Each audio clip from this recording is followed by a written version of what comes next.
చేతులను బయటి వైపు తిప్పండి और धीरे धीरे श्वास भरते हुए हाथों को सिर के ऊपर लेके जाइए। మెల్లగా శ్వాస తీసుకుంటూ చేతులను తలపైన ఎత్తండి।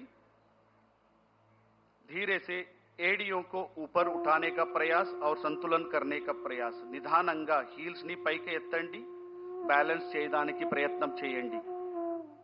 ఈ స్థితిలో కొంతసేపు ఉంచండి। कुछ देर इस स्थिति में बने रहिए और धीरे धीरे श्वास छोड़ते हुए एड़ियों को हाथों को नीचे लेके आइए। మెల్లగా శ్వాస వదులుతూ చేతులను మరియు హీల్ను కిందకు తీసుకురండి। సాధారణ స్థితిలో విశ్రాంతి कीजिए। अब हम पाद हस्तासन का अभ्यास करेंगे। ఇప్పుడు पाद हस्तासन प्रैक्टिस చేద్దాం। दोनों पैरों के बीच में 4 इंच का फासला रखें। రెండు కాళ్ళ మధ్య 4 అంగుళంగా स्पेस ఉంచండి। दोनों हाथों को श्वास भरते हुए सिर के ऊपर उठाइए। श्वास తీసుకుంటూ చేతులను తలపైన ఎత్తండి। धीरे धीरे श्वास छोड़ते हुए कमर से आगे झुके। మెల్లగా శ్వాస వదులుతూ నడుము నుంచి ముందుకు వంచండి। दोनों हाथों को पैर के पास रखने का प्रयास। చేతులను కాళ్ళు పక్కన ఉంచండి। घुटने को सीधा रखने का प्रयास। మోకాలు నేరంగా ఉంచడానికి ప్రయత్నం చేయండి। ఈ స్థితిలో కొంచెంసేపు ఉండండి। कुछ देर बने रहिए और धीरे धीरे श्वास लेते हुए कमर से ऊपर सामान्य स्थिति में आइए। మెల్లగా శ్వాస తీసుకుంటూ పైకి రండి। శ్వాస వదులుతూ చేతులను కిందకి తీసుకురండి। श्वास छोड़ते हुए हाथों को नीचे लेके आइए और विश्राम कीजिए। अब हम अर्ध चक्रासन का अभ्यास करेंगे। ఇప్పుడు अर्ध चक्रासन प्रैक्टिस చేద్దాం। धीरे धीरे श्वास भरते हुए दोनों हाथों को कमर के पीछे रखें। చేతులను నడుము వెనక ఉంచండి और श्वास भरते हुए सिर और गर्दन को पीछे की तरफ लेके जाइए। श्वास తీసుకుంటూ తల వెనక తీసుకొని వెళ్ళండి। ఈ స్థితిలో కళ్ళు తెరిచే ఉండాలి। ఈ స్థితి में आंखें खुले रहे और इस अवस्था में थोड़ी देर बने रहिए। కొంతసేపు ఈ అవస్థలో ఉండండి और फिर धीरे धीरे श्वास छोड़ते हुए सामान्य स्थिति में आइए। మెల్లగా శ్వాస వదులుతూ सामान्य स्थिति को రండి और हाथों को सामान्य स्थिति में रखिए। विश्राम कीजिए। చేతులను सामान्य స్థితిలో పెట్టండి, విశ్రామ చేయండి। अब हम त्रिकोणासन का अभ्यास करेंगे। ఇప్పుడు త్రికోణాసన ప్రాక్టీస్ చేద్దాం। ఎవరికైనా మోకాలు యాంకల్లో నొప్పి ఆర్థరైటిస్ ఉంటే జాగ్రత్తగా చేయాలి। किसी को भी घुटनों में टखनों में दर्द है, आर्थराइटिस है, सावधानी के साथ इसका अभ्यास करना है। दोनों पैरों के बीच में 3 से 4 फीट का फासला रखे। రెండు కాళ్ళ మధ్య 3 నుంచి 4 అడుగు स्पेस ఉంచండి। दोनों हाथों को कंधों के समान अंतर लेके आइए। చేతులను భుజ సమానంగా తీసుకురండి। दाएं पैर को राइट लेग को राइट साइड घुमाइए। कुड़ी कालु कुड़ी వైపు తిప్పండి।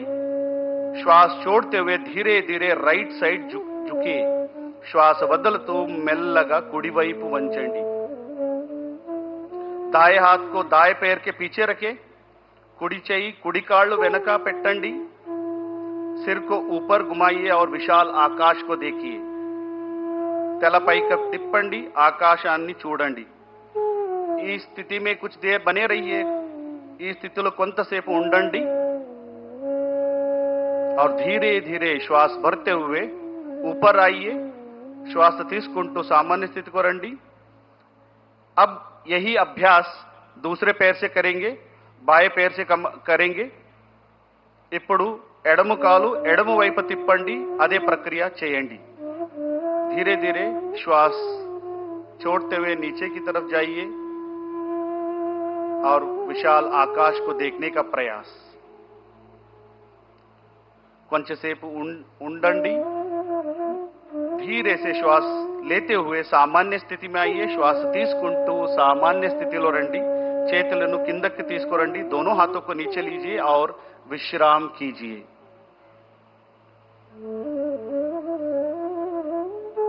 अब हम बैठ के करने वाला आसनों का अभ्यास करेंगे। ఇప్పుడు మనం సిట్టింగ్ సిరీస్ ఆసన్ అభ్యాసం చేద్దాం। నిదానంగా కూర్చోండి.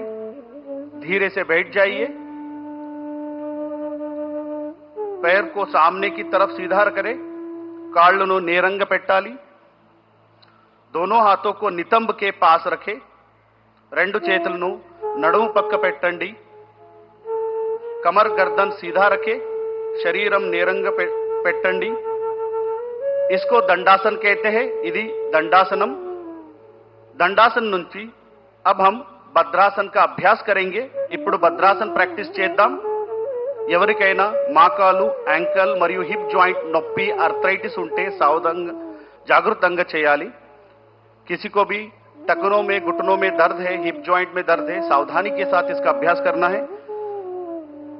దండాసన్ की स्थिति से दोनों पैरों को घुटने से मोड़िए. దండాసన్ స్థితి నుంచి రెండు మోకాలు బెండు చేయండి. दोनों तलवों को मिलाइए. पंजों को दोनों हाथों से पकड़िए. పాదాలు కలిపి పెట్టండి. చేయితో పట్టుకోండి. घुटने को जमीन पर स्थापित करने का प्रयास. మోకాలు భూమిపైన పెట్టండి. ఈ అవస్థ में थोड़ी देर बने रहिए. ఈ స్థితిలో కొంతసేపు ఉండండి.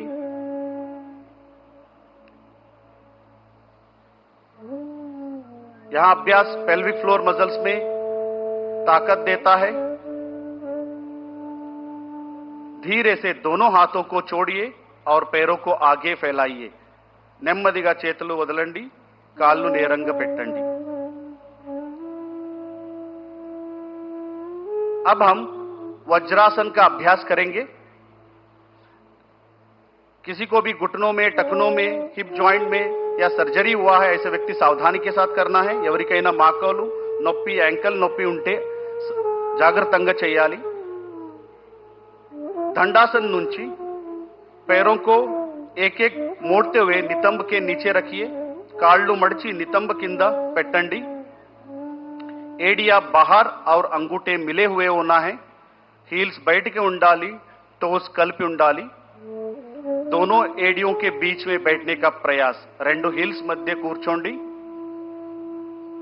दोनों हाथों को घुटने पर स्थापित करें. చేతులను మోకాలు పైన పెట్టండి और सामान्य श्वास प्रश्वास के साथ कुछ देर इस अवस्था में बने रहिए. సాధారణ శ్వాస ప్రశ్వాసతో కొంతసేపు ఈ స్థితిలో ఉండండి. पूरा ध्यान शरीर पर.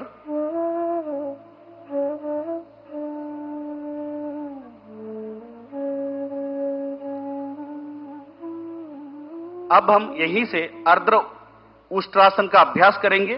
ఇప్పుడు अर्ध उष्ट्रासन प्रैक्टिस చేద్దాం. वज्रासन स्थिति से घुटने पर खड़े हो जाइए. वज्रासन स्थिति నుంచి మోకాలు పైన నిలబడండి. दोनों हाथों को कमर के पीछे रखें.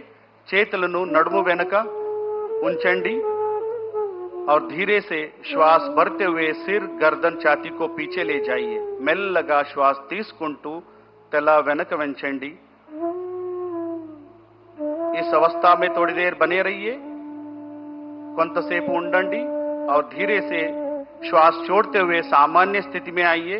మెల్లగా సాధారణ స్థితికి రండి और फिर वज्रासन में बैठ जाइए. మళ్ళీ వజ్రాసనంలో కూర్చోండి.